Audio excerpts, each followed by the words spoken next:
بسم اللہ الرحمن الرحیم۔ محترم ناظرین، آج ہم افغانستان کی طرف سے تازہ ترین باتیں آپ کو بتائیں گے، خبریں ان کی بتائیں گے۔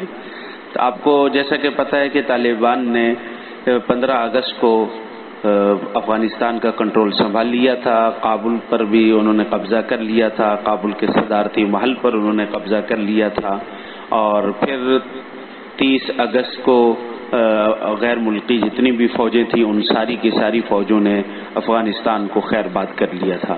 یہ 20 سال کا عرصہ تھا کہ جہاں امریکہ اور اس کے اتحادی یہاں ظالم بن کر رہے تھے، لیکن ایک دن اللہ تعالیٰ نے انہیں رسوائی دی ہے۔ وہ یہاں سے رسوا ہو کر اپنے آپ کو سپر طاقت کہنے والے ایک دفعہ رسوا ہو کر یہاں سے ذلیل ہو کر چلے گئے ہیں۔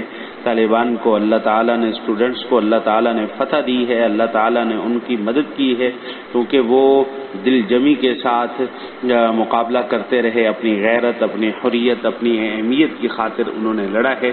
اور اب ہم نے دیکھیں پاکستان، انہوں نے سب کو یہ فتح کرنے کے ساتھ ایک علاقہ پنجشیر کا ہے، پنجشیر کا علاقہ رہ گیا تھا۔ پنجشیر کے علاقے میں انہوں نے پہلے مذاکرات کی دعوت دی تھی کہ مذاکرات کر لیے جائیں، لیکن مذاکرات ناکام ہوئے تھے۔ پھر طالبان نے، اسٹوڈنٹس نے اپنے کافی سارے لوگوں کو، جسے بدری بھی کہا جاتا ہے، انہوں نے بھیجا ہے اور وہاں جا کر انہوں نے محاصرہ کیا ہے۔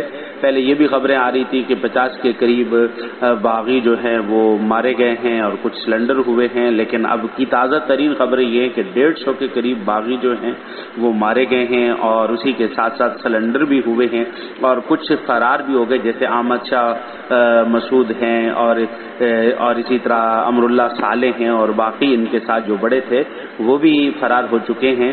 اور لیکن ابھی تک طالبان نے اپنی حکومت کا اعلان نہیں کیا۔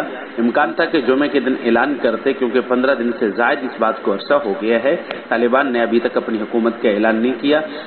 اس کے اندر کئی خدشات ہو سکتے ہیں، سکیورٹی خدشات ہو سکتے ہیں۔ ملا ہیبت اللہ نے ابھی تک نہ اپنی مستقل حکومت کا اعلان کیا اور نہ اپنے امراء کا اعلان کیا، اور نہ ہی اپنی شورا کے متعلق ابھی تک کچھ بتایا ہے۔ وہ کیا سوچ رہے ہیں، جو ہی کچھ بات ہوگی تو ہم انشاءاللہ تعالی آپ کو اس کے بارے میں ضرور خبر دیں گے۔ اللہ تعالی ہمیں دنیا و آخرت کی کامیابی نصیب فرمائے۔ جزاک اللہ۔